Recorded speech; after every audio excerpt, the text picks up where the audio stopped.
Hello students, welcome back to my channel. তোমরা সবাই কেমন আছো? আশা করি ভালো আছো। চলো আজকে শুরু করি নেক্সট ক্লাস। আগের দিন আমি তোমাদের অ্যানিমাল সেল, প্ল্যান্ট সেলস পড়িয়ে দিয়েছিলাম। আজকে যে সেলুলার অর্গানেলি বা সেলের মধ্যে যে স্ট্রাকচারগুলো আছে সেগুলো ডিটেলসে পড়ব। তো প্রথমেই আমরা দেখব নিউক্লিয়াস। তো এটা যদি সেল হয়, সেলের মধ্যে এরকমভাবে থাকে হচ্ছে নিউক্লিয়াস। তো নিউক্লিয়াসের চারটে পার্ট হয়। প্রথমটা হচ্ছে nuclear membrane,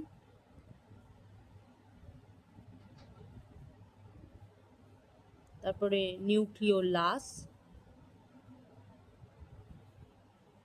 next nucleoplasm and chromatin fibre.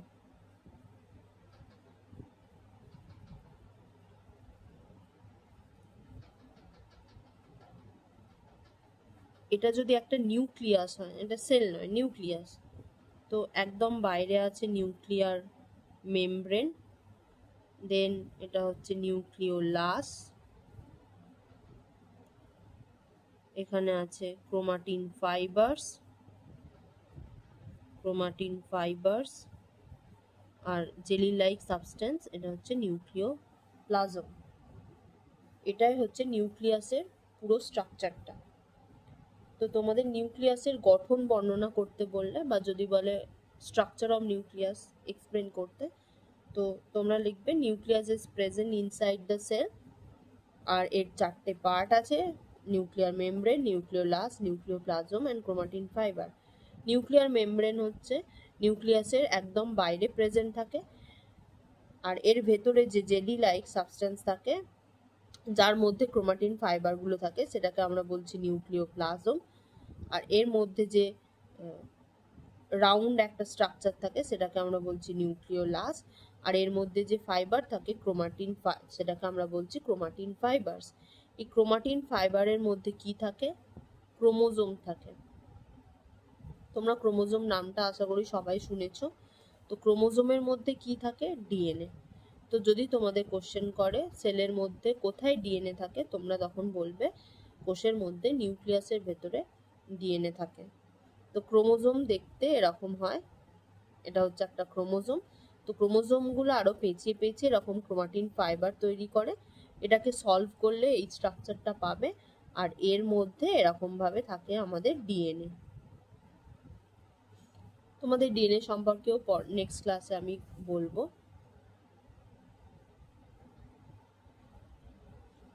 আচ্ছা, নিউক্লিয়াস হলো। এবার আমি বলবো অ্যাবাউট এন্ডোপ্লাজমিক রেটিকিউলাম।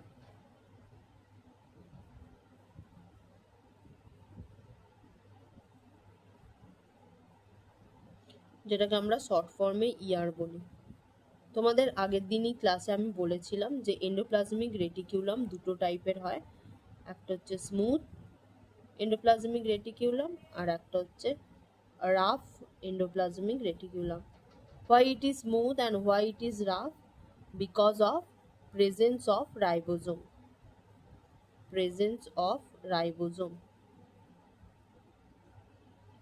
ইয়ার এরকম, তো এর ওপর যদি রাইবোজোম প্রেজেন্ট থাকে তো এর অ্যাপিয়ারেন্সটা রাফ হয়, তাই জন্য এটার নাম রাফ এন্ডোপ্লাজমিক রেটিকিউলাম। অ্যান্ড যে ইয়ারের মধ্যে রাইবোজোম অ্যাবসেন্স অফ রাইবোজোম, তাই জন্য এর অ্যাপিয়ারেন্সটা স্মুথ হয়, তাই এটাকে আমরা বলি স্মুথ এন্ডোপ্লাজমিক রেটিকিউলাম। এবার ফাংশন যদি বলে এটার কি, রাফ এন্ডোপ্লাজমিক রেটিকিউলামের কি ফাংশন? রাইবোজোমের ফাংশন হচ্ছে প্রোটিন সিনথেসিস। যেহেতু রাফ এন্ডোপ্লাজমিক রেটিকিউলামের গায়ে রাইবোজোম আছে, তাই এরও main function protein synthesis. Smooth এন্ডোপ্লাজমিকের গায়ে যেহেতু রাইবোজোম নেই, তাই এর ফাংশন প্রোটিন সিনথেসিস নয়, এর ফাংশন কি? Lipid synthesis.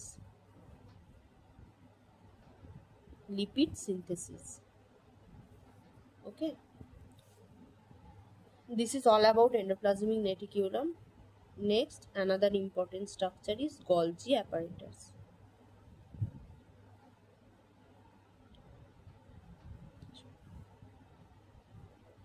গলজি অ্যাপারেটাস এরকম দেখতে, যেটা আমি এঁকেছিলাম, তোমরা আগের দিনের যদি মনে না থাকে আগের দিনের ছবিটা দেখে নেবে। তো এইগুলোকে বলে টিউবিউলি। টিউবিউলি। আর এগুলোকে বলে সিস্টার্নি। This is very important term. Similar এরকম টার্ম একটা আরেক জায়গায় আসবে, তো এটা মনে রাখবে। গলজি অ্যাপারেটাস দুটো স্ট্রাকচার নিয়ে তৈরি, একটা হচ্ছে টিউবিউলস অ্যান্ড সিস্টার্নি। এগুলো হচ্ছে ট্রান্সপোর্টেশনে হেল্প করে মেমব্রেন বাউন্ড কম্পার্টমেন্টস। তো এটা। আর গলজি অ্যাপারেটাসের ফাংশন কি বলেছিলাম মনে আছে নিশ্চয়? গলজি অ্যাপারেটাসের ফাংশন হচ্ছে ট্রান্সপোর্টেশন অফ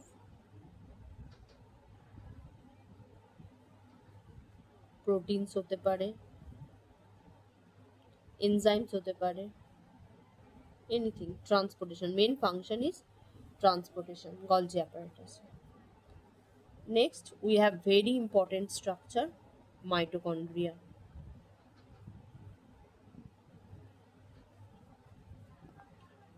Mitochondria structure যদি তোমরা দেখো, somewhat oval shaped, and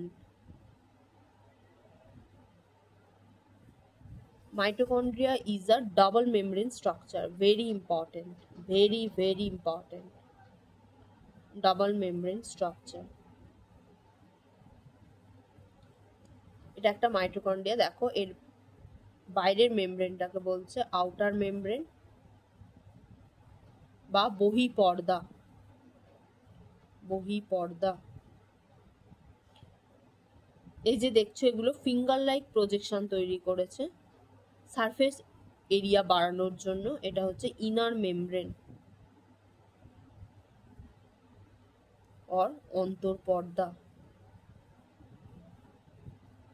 এই যে ফিঙ্গার লাইক প্রজেকশন তৈরি করেছে এগুলোকে আমরা বলি ক্রিস্টি। এটা গুলিয়ে যাওয়ার প্রচন্ড চান্স আছে। গলগিতে যে স্ট্রাকচারটা আছে সেটাকে আমরা বলি সিস্টার্নি, অ্যান্ড মাইটোকন্ড্রিয়াতে যে স্ট্রাকচারটা আছে সেটাকে আমরা বলি ক্রিস্টি। ক্রিস্টি অ্যান্ড এটা সিস্টার্নি। সিমিলার টাইপ অফ টার্ম, তো গুলিয়ে যাওয়ার চান্স থাকে। তো মাইটোকন্ড্রিয়াকে আমরা কি বলি? Power house of cell. কেন আমরা পাওয়ার হাউস অফ সেল বলি? আমাদের যে এনার্জি প্রোডাকশন হয় বডিতে যে কোনো মেটাবলিজমের জন্য যে এনার্জি প্রোডাকশন হয়, যে এনার্জি দরকার হয়, সেটা পুরোটাই তৈরি করে মাইটোকন্ড্রিয়া। তাই জন্য একে আমরা বলি power house of cell. Energy কি ফর্মে তৈরি হয়? এটিপি। এটিপির ফুল ফর্ম কি? অ্যাডিনোসিন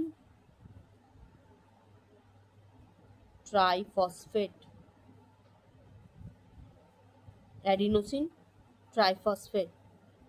তো এটিপি কে বলা হয় energy currency of cell. Energy currency of cell. মাইটোকন্ড্রিয়াকে বলা হয় power house of cell, and ATP কে বলা হয় energy currency of cell. Mitochondria is a very important structure. It is a double membrane structure. Outer বাইরের মেমব্রেনটাকে বলা হয় outer membrane, ভেতরের মেমব্রেনটাকে বলা হয় inner membrane. Inner membrane surface area বাড়ানোর জন্য ভেতরের মধ্যে যে ফোল্ড তৈরি করেছে সেগুলোকে বলে ক্রিস্টি। আর মাইটোকন্ড্রিয়ার ফাংশন কি? এনার্জি প্রোডাকশন, তাই জন্য একে বলা হয় power house of cell. Energy কি ফর্মে প্রডিউস করে? সেটা হচ্ছে এটিপি, তাই জন্য এটিপিকে বলা হয় এনার্জি কারেন্সি অফ সেল। আচ্ছা, এই যে ইনার মেমব্রেনের গায়ে র্যাকেটের ব্যাটের মতন এরকম সাবস্টেন্স থাকে, এরকম। এগুলোকে বলে F1 পার্টিকেল। মেনলি এরাই হচ্ছে এটিপি সিনথেসিস করে। এটা একটু ডিটেলস হয়ে গেল, ঠিক আছে, তাও তোমরা জেনে রাখো যদি এক্সামে কখনো আসে। তো ইনার মেমব্রেনের গায়ে এরকম র্যাকেট ব্যাটের মতন স্ট্রাকচার থাকে, তাকে আমরা বলি F1 পার্টিকেল, যেটা এটিপি সিনথেসিসে হেল্প করে। অনেকে এটাকে F0 F1 বলে, but this is not F0, this is called F1। O for oxidase. Oxidase হলো একটা এনজাইম যেটা এটিপি সিনথেসিসে হেল্প করে, তাই জন্য FOF1 পার্টিকেলস। এবার তোমাদের যেটা বলবো সেটা হচ্ছে রাইবোজোম।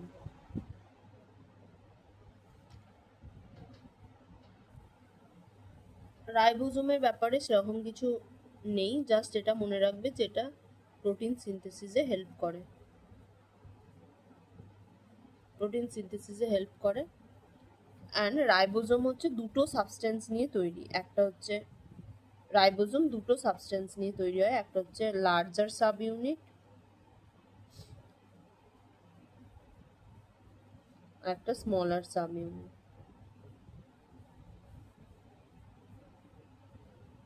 তো রাইবোজোমকে দেখলে এরকম দেখতে হয় রাইবোজোমকে, এটা হচ্ছে লার্জার সাব ইউনিট, এটা হচ্ছে স্মলার সাব ইউনিট। এটা মেইনলি প্রোটিন সিনথেসিসে হেল্প করে। নেক্সট আসছি লাইসোজোম।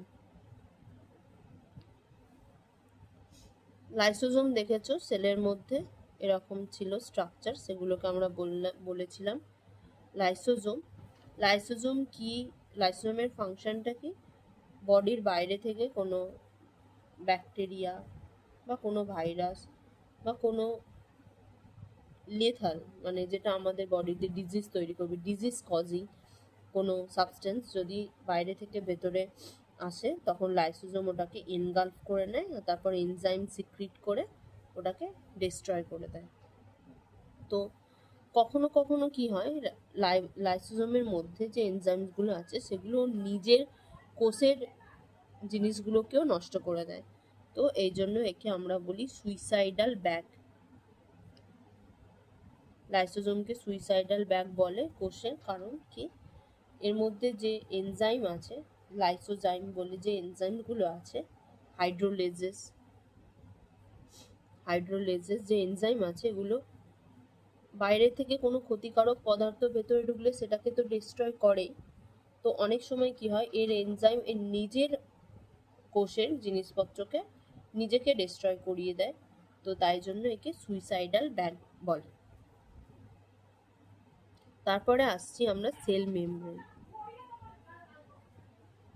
তো সেল মেমব্রেন হচ্ছে সেলের একদম বাইরে থাকে সেল মেমব্রেন। তো সেল মেমব্রেনের যদি স্ট্রাকচার দেখো, তো এটা হচ্ছে ফসফেট আর লিপিড দিয়ে তৈরি,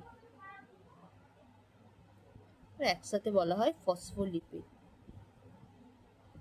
ফসফোলিপিড দিয়ে এটা পুরোটা তৈরি, আর এর মধ্যে কিছু প্রোটিনসও থাকে। সেল মেমব্রেনের ফাংশন কি? আচ্ছা, সেল মেমব্রেনের একটা ইম্পর্টেন্ট টার্ম হচ্ছে semi permeable. What is semi permeable? ধরো এটা সেল মেমব্রেন, ধরো এখানে এরকম সাবস্টেন্স আছে অনেকগুলো, অনেক রকমের। তো সেল মেমব্রেন পারমিয়েবল মানে এখান থেকে এদিকে পাস করতে দেয় সাবস্টেন্সকে, বাট সেমি মিনস সিলেক্টিভ। অনেক সময় এটাকে সিলেক্টিভলি পারমিয়েবলও বলে। তো ধরো এই সাবস্টেন্সটাকে পাস করতে দিচ্ছে, কিন্তু এগুলোকে দিচ্ছে না বা এগুলোকে দিচ্ছে না, তাই জন্য এটাকে বলে সেমি পারমিয়েবল বা সিলেক্টিভলি পারমিয়েবল। ওকে, তো এর মেন ফাংশন হচ্ছে প্রোটেকশন। সেলকে প্রোটেক্ট করে, সেলুলার যে অর্গানেলিগুলো আছে, কোষ অঙ্গাণু যেগুলো আছে, সেগুলোকে প্রোটেক্ট করে। আচ্ছা, আর সেন্ট্রিওল তোমাদের আগের দিন বলেছিলাম। সেন্ট্রিওল হচ্ছে এরকম দেখতে একটা পাইপ লাইক স্ট্রাকচার। সেন্ট্রিওল যখন আমাদের সেল ডিভিশন হয়, যখন তোমাদের সেল ডিভিশন পড়াবো তোমরা ডিটেলসে পড়বে, এরকম বেম ফাইবার বা বেম তন্তু তৈরি হয়। এই বেম তন্তু তৈরি করতে হেল্প করে হচ্ছে সেন্ট্রিওল। তো সেল ডিভিশনের সময় বেম তন্তু তৈরি করতে, এই ফাইবারটা তৈরি করতে হেল্প করে সেন্ট্রিওল। ওকে, নেক্সট একটা সেলুলার অর্গানেলি সেটা হচ্ছে ক্লোরোপ্লাস্ট। এটা হচ্ছে প্ল্যান্ট সেলে প্রেজেন্ট, অ্যানিমাল সেলে অ্যাবসেন্ট। ক্লোরোপ্লাস্ট তিনটে টাইপের হয়, সরি ক্লোরোপ্লাস্ট তিনটে টাইপের হয় না, প্লাস্টিড যেটা অ্যানিমাল সেলে প্রেজেন্ট সেটা তিনটে টাইপের হয়। একটা হচ্ছে ক্লোরোপ্লাস্ট, একটা হচ্ছে chromoplast, and another one is leucoplast.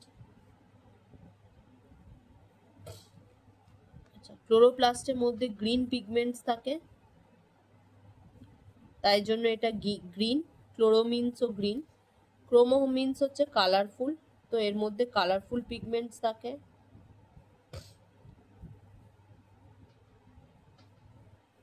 Carrot, bit এদের যে কালার হয় সেই কালারের জন্য রেসপন্সিবল হচ্ছে ক্রোমোপ্লাস্ট। আর লিউকো মিনস হচ্ছে কালারলেস, তো এটা হচ্ছে কালারলেস হয়। অ্যান্ড এর মেন ফাংশন কি? স্টোরেজ, ফ্যাট স্টোর করে, গ্লুকোজ স্টোর করে, এর মেন ফাংশন হচ্ছে স্টোরেজ। ক্লোরোপ্লাস্টের মেন ফাংশন তোমরা জানো ফটোসিনথেসিস, আর ক্রোমোপ্লাস্টের মেন ফাংশন হচ্ছে কালারিং। এবার ক্লোরোপ্লাস্ট যেটা প্ল্যান্ট সেলে প্রেজেন্ট, তো এটা দুটো জিনিস নিয়ে তৈরি, একটা হচ্ছে গ্রানা আর একটা হচ্ছে স্ট্রোমা। তোমরা যদি ক্লোরোফিল দেখো, দেখবে এটা একটা ক্লোরোফিল, ওর মধ্যে অনেকগুলো কয়েন পরপর স্ট্যাক করে রাখলে যেরকম তৈরি হয় ওরকম কিছু স্ট্রাকচার থাকে, তো সেইগুলোকে বলে গ্রানা। আর গ্রানাটা যে লিকুইডের ওপর থাকে সেটাকে বলে স্ট্রোমা। গ্রানার মধ্যে এরকম কানেকশনস থাকে, সেগুলোকে বলে ল্যামেলি। আচ্ছা, গ্রানা তো বললাম অনেকগুলো এরকম কয়েন পরপর স্ট্যাক করলে যেটা হয় সেইটাকে একসাথে বলে গ্রানা। আর এক একটা এই কয়েনকে, কয়েন লাইক স্ট্রাকচারকে বলে থাইলা কয়েন। মনে রাখবে, দিস ইজ ইম্পর্টেন্ট। তো ক্লোরোপ্লাস্টের মেন ফাংশন হচ্ছে ফুড প্রোডাকশন আর ফটোসিনথেসিস, যেটা তো তোমরা জানো। আর plastid mainly present in animal cells, sorry mainly present in plant cells, animal সেলে এটা অ্যাবসেন্ট। কেমন লাগলো ভিডিওটা অবশ্যই জানিও। আর তোমাদের কোনো কোয়ারি থাকলে বা কোনো অর্গানেলি বা কোনো টপিক যদি আরেকটু ডিটেলসে জানতে চাও, আর একটু ডিটেলসে বললে ভালো হয়। যে কোনো কোয়ারি থাকলে তোমরা আমাকে মেসেজ করতে পারো, ওকে, কমেন্ট করতে পারো। Thank you for today. ভালো লাগলে ভিডিওটা অবশ্যই লাইক, শেয়ার অ্যান্ড সাবস্ক্রাইব করে দিও। Thank you student.